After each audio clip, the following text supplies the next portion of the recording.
Navigating the vast and ever-evolving world of horror subgenres can be a bit daunting, especially considering how many independent hidden gems are out there, and everything you have to sift through to find one. This is going to be extremely painful. Generally, horror subgenres range from the traditional psychological thriller, gory slasher, and grotesque body horror all the way to the more obscure boundary-pushing edges of splatter and torture porn, which are almost just extensions of the broader body horror subgenre. Again, slight nuance differentiates a lot of these, and branch out from the subgenre itself in a more specific taste. But out of all of these, there is one that stands out for its versatility, creativity, and consistent delivery of a uniquely colorful experience: the horror anthology. Anthology films are nothing new, as evidenced by such classics as Dan Curtis's 1975 Trilogy of Terror, or Stephen King and George A. Romero's 1982 Creepshow, but recently seen a huge spike in popularity with audiences. Over the past decade, a variety of anthology-style horror films have been released, giving horror fans everywhere delightfully ghoulish, bite-sized vignettes of fun. From more well-known and mainstream releases such as VHS, Field Guide to Evil, XX, Books of Blood, and the Mortuary Collection, to more obscure hidden gems such as Tales of Halloween, The Dark Tapes, Scare Package, Bad Candy, Trick or Treat, Patient 7, Southbound, The Witching Season, and Scary or Die. Each of these films offers a variety of clever and entertaining short entries that are sure to be a hit with any horror fan. The directors are usually those with no other desire than to make fun and entertaining horror simply because they love the genre, and their passion is apparent in many nods, Easter eggs, and self-aware tropes they bring to the screen for all of us horror fans to enjoy time and time again. These films also vary in their presentation style. Some feature found footage, others use a host or narrator to present the films, and then there are those who utilize a wraparound situation or character that ties the whole presentation together.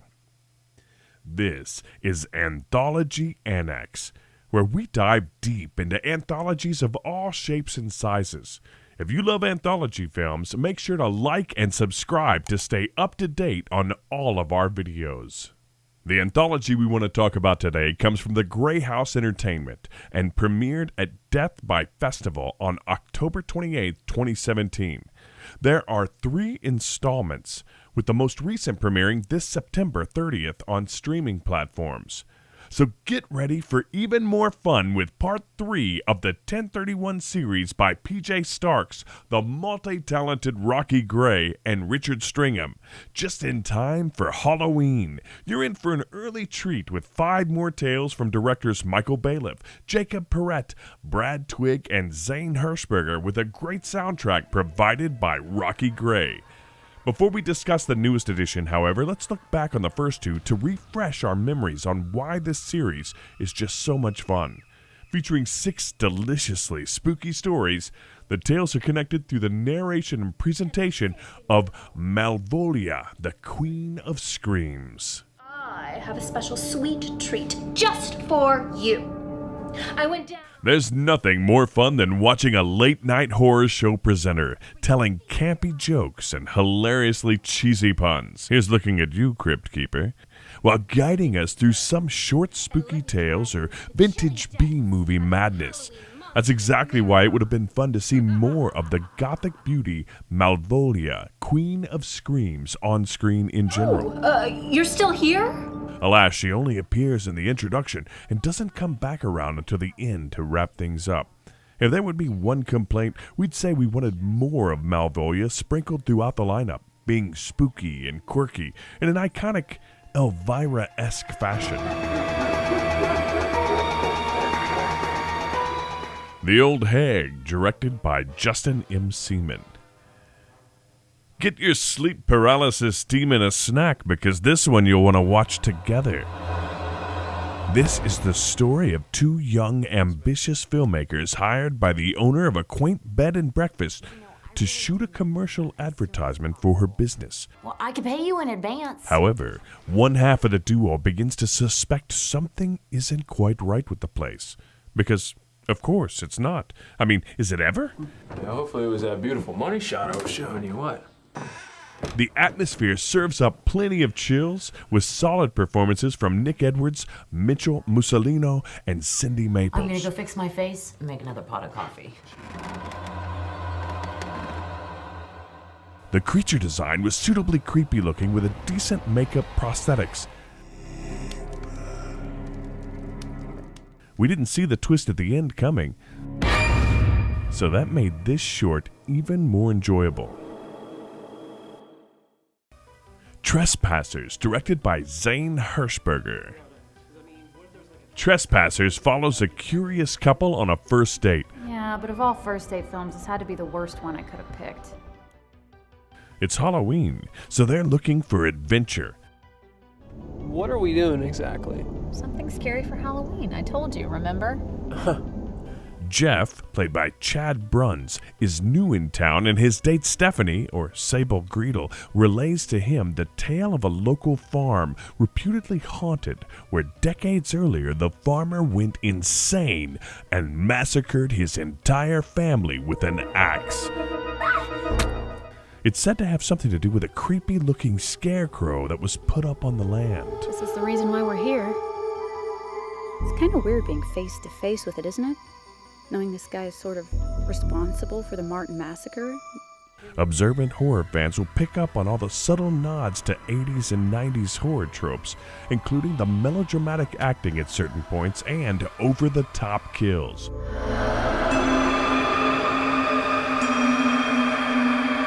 This segment is fun, and there's some entertaining banter between the characters, whose actors boast strong performances. You know, I'm starting to think our ideas of fun are slightly different.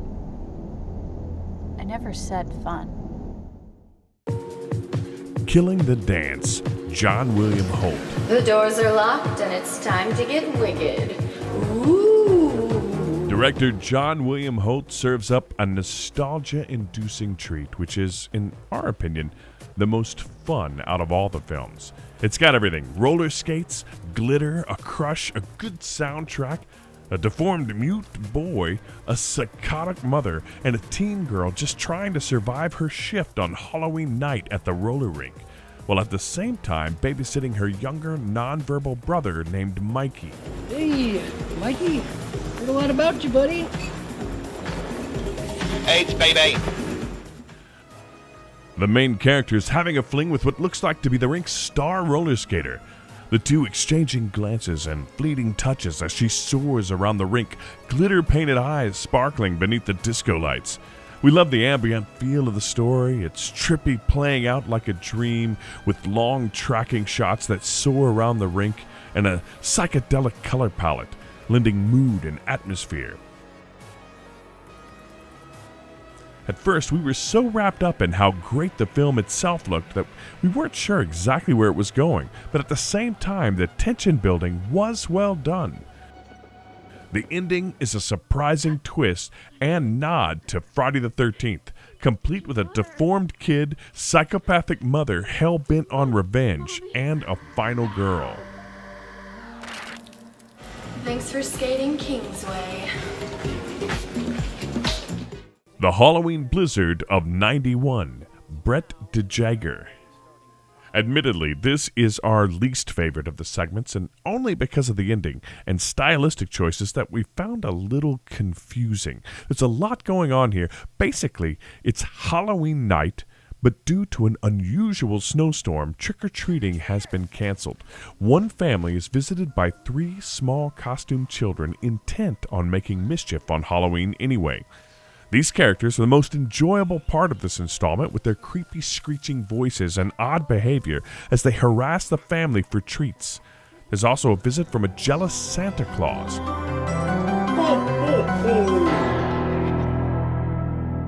But the ending was a bit unclear to me, and we found ourselves slightly confused by some choppy editing and an ending that well, didn't quite feel wrapped up. P.S. John went trick-or-treating with his new friends. However, it was an interesting premise, and I'd like to see explored further with more concrete ideas for execution. The Sam Hain slasher, Rocky Gray. Peter McNeely, played by Greg Fallon, is having reoccurring nightmares. His daughter Mary gets ready to go to a Halloween party. They call it the Devil's Night for a reason. And while she does this, we see that both Mary and her father have ignored warnings about an escaped murderer in the area. This is a fun story, moody and atmospheric, blending some supernatural elements with slasher tropes. There's gore, pulsing bass filled with electronica music, a seance gone wrong, and innocent partygoers graphically eviscerated by a masked killer. It's a little unclear at certain points where this one was going, and the ending felt a little incomplete, but it was still a fun tale with excellent special effects and performances from the cast. The soundtrack to this one is especially enjoyable, thanks to Rocky Gray.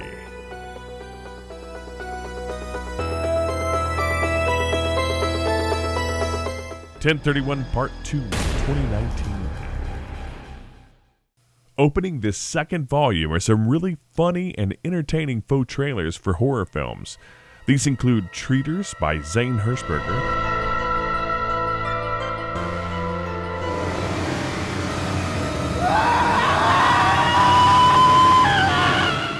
Truck Squatch by John Hale III, The Candy Taker by Robert Lanphier, Swamp Lady's got boobs. and The October Kids by Brett DeJager.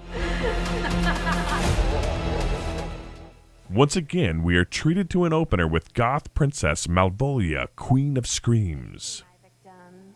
It is I, Malvolia, the Queen of Screams. Remember me? A Sam Hain liturgy, Tori Van Buskirk.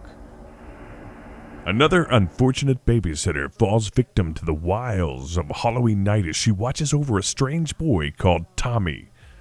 Tommy likes to sit in his room and make creepy papier-mâché masks, and, knowing his love for scary movies, she bribes Tommy with one to distract him while she spends time with her oblivious death metal-obsessed boyfriend. Snap this baby from work.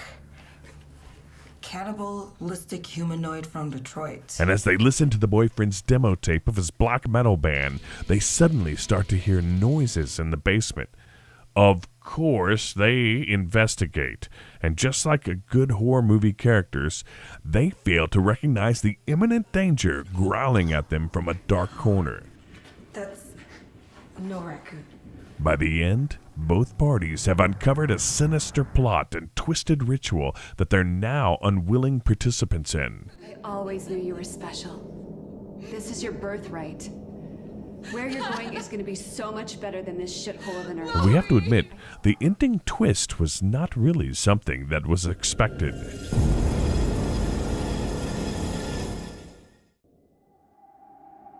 Deadlift, Stephen Wolf.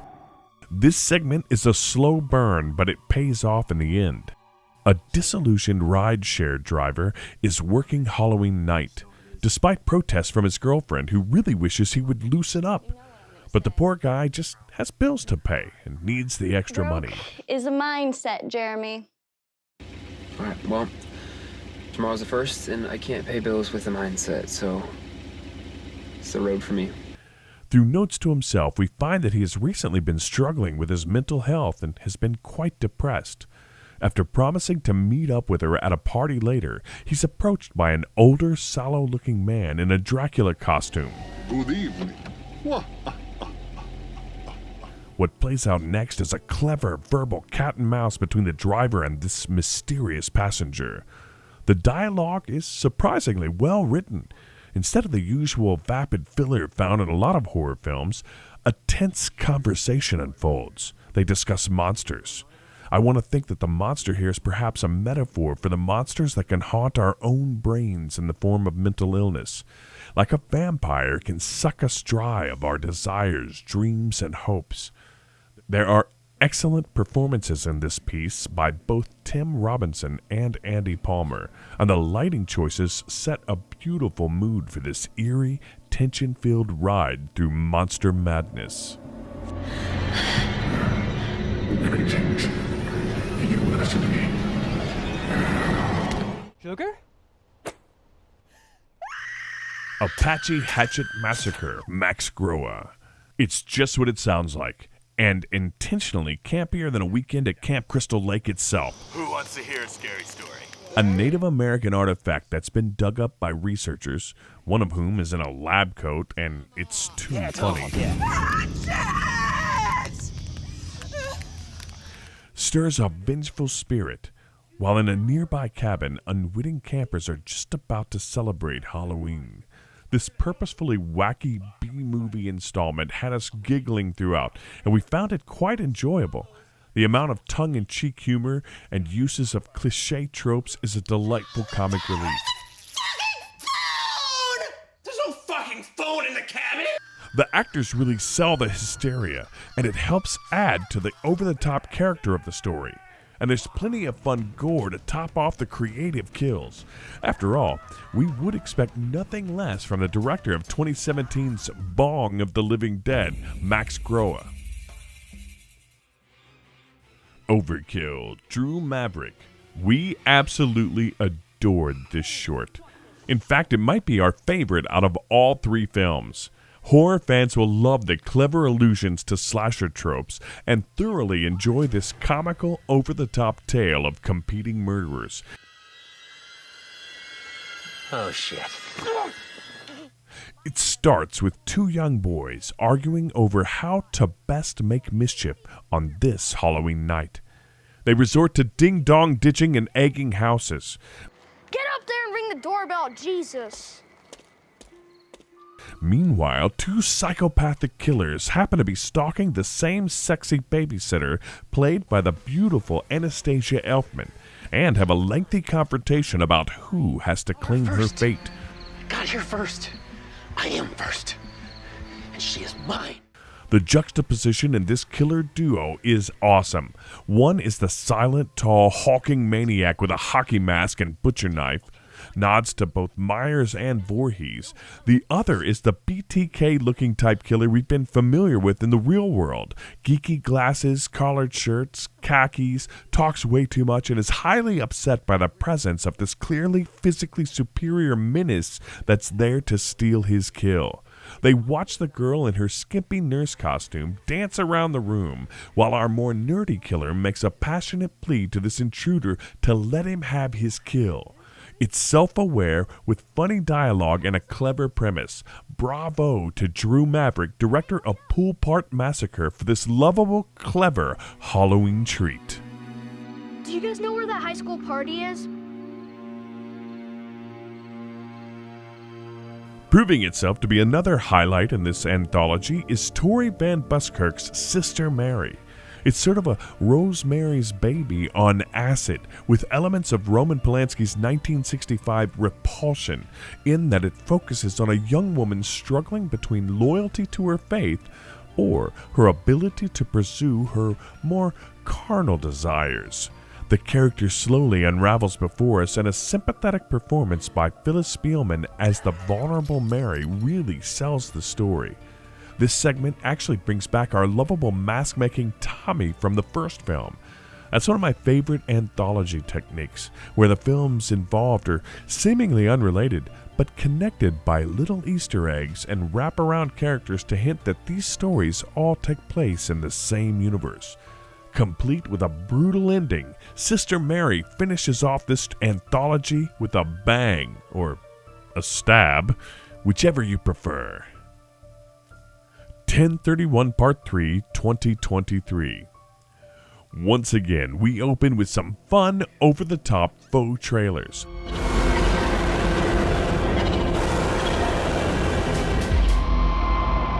The Slaughter by Sean Burkett.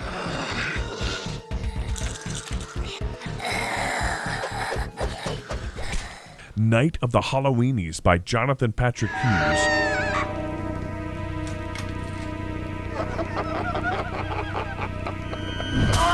Candy Killer. Candy Killer by Dustin Ferguson. Attention! If anyone is out there, please send help. We are under attack. Please send help.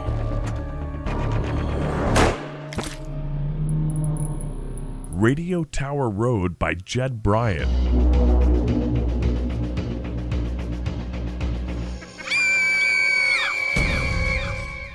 And A Stranger's Treat by Rocky Gray. We really liked this touch in the second one, and I'm glad they used it again. I think it gives the directors a real chance to just go crazy and do whatever they want and make it hilarious, and they certainly do. House of the Mummy, Michael Bolliff. On Halloween night, the mummy comes for your soul. Michael Bolliff delivers a delightfully fun segment with a moody atmosphere and solid performances. You're reminded of Steven Spielberg's amazing stories, of which we have fond memories of watching as kids. Even though the two stories are entirely different, I think it came to mind because it occurred to me that we don't utilize this particular classic movie monster enough, so it was really awesome to see the Mummy make a comeback here for this tale.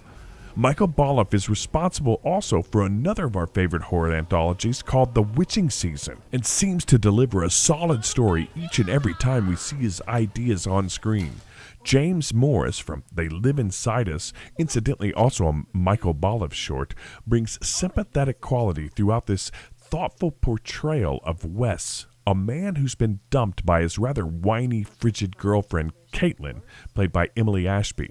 You can't help but feel for the poor guy as things just keep going wrong for him, and he's really struggling with his self-worth when he comes across a decorative mummy prop at a resale shop. This mummy is a perfect addition to his collection as he reveals plans to open a haunted attraction out of his house. But this prop proves to be something more sinister than he could have imagined.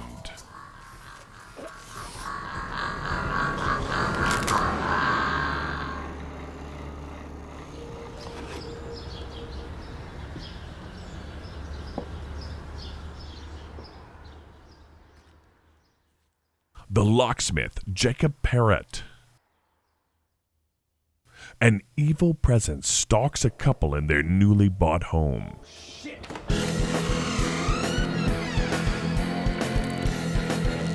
There's some beautiful camera work and lighting choices which make for an awesome aesthetic, but we found the story a bit confusing.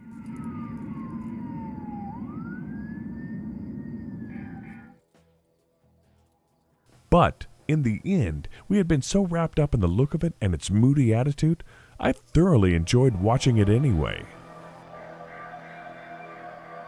Old Man Gross, Brad Twigg. This story was admittedly not the strongest installment. However, we think a lot of the problem is not in the script itself, as there's some actually funny jokes and lines that made us chuckle several times. But there is a lack of convincing delivery by the actors who seem too old to be cast in the roles of mischief-making young people. You don't believe that they're teens, and they weren't supposed to be teens. Their characters were far too childlike to be taken seriously as adults. This was such a dumb idea. Yeah, all of Cody's ideas are dumb. There's too much talking, not enough showing. However, with that being said, it was an interesting concept and had potential to be a great time. Would like to see this redone with a different cast and maybe better directional choices. As our characters exchange stories of a sadistic evil shop teacher their parents had as kids, they decide to explore the legend further and investigate whom they refer to as Old Man Gross at his home, armed with a bag of dog shit. Of course, this turns out to be a decision they would later regret. Even though the idea felt somewhat underdeveloped, there's still some well-done gore and practical effects that prove noteworthy. Hack in the Box, Zane Hirschberger, music by Rocky Gray. Women can be so nosy. Why can't we just leave things be? It's not like we don't have enough going on, so we do things like get together with our friends and play with an evil jack-in-the-box, because that is productive and guaranteed to turn out well every time.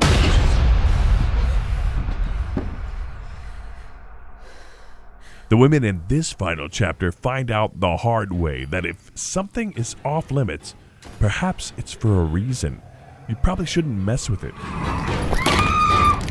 This segment is so short that you can't say much more without spoiling the rest. You're going to have to just trust us when we say Zane Hershberger's entry makes a fun and bloody closer to this entertaining final installment of 1031.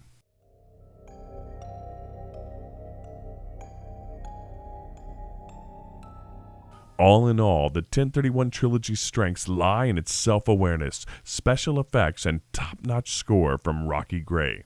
It's fun and entertaining and not too serious. It doesn't pretend to be something it's not, and a lot of times does a brilliant job of poking fun at B-movie cliches and horror tropes. There's lots of mood and atmosphere, and plenty of throwback references. However, I hope to see more of Malvolia in the future. Playing her part as a late-night horror host, and a few of the segments seem to lack in the performance category. Until then, pleasant nightmares. Some of the ideas were properly fleshed out, needing a little more development. We would also have liked to see a wider variety of ideas expressed throughout the three films, instead of feeling like the directors were asked to recycle previous ideas. We know these directors have it in them, so it would be interesting to see more from these guys in the future. That being said, this trilogy has heart, and you can tell the creators are hardcore horror fanatics, doing what they love and bringing original scares to the big screen. Overall, despite its flaws, this series is thoroughly enjoyable, especially for a Halloween movie marathon with drinks, snacks, and friends. Part 3 of 1031 is available to stream on Kings of Horror. Stay spooky.